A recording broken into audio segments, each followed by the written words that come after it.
So Brynhildr in the Darkness is a 12-episode anime produced by Studio Arms that aired in the spring season of 2014.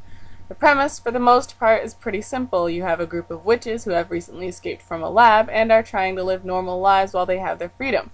Because one of the witches closely resembles his dead childhood friend, Ryota Murakami does whatever he can to ensure the witches' safety and even gives them a place to stay.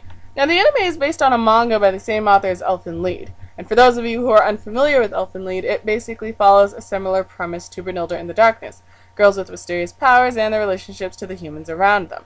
However, the tone of Brynhildr is very different from Elfen Lied. While Elfen Lied is, for the most part, dark and depressing, Brynhildr has a much lighter tone to it and mostly focuses on the characters' attempts to live their lives happily despite the odds set against them.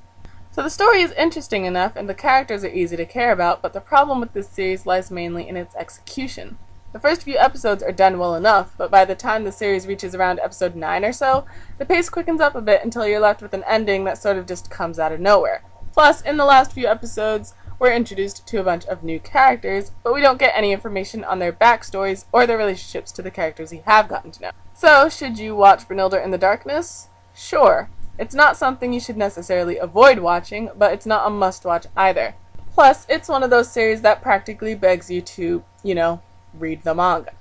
So I guess, if you like Elfen Lied and you're curious about this series, then you should check it out.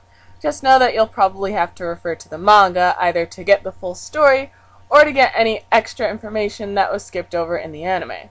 So for a final score, I'm going to give Brynhildr in the Darkness a 6.5 out of 10. It's just below average for me, thanks to the odd pacing near the end of it and all the unanswered questions it has. Well, that's it for me. Until next time, guys. So long.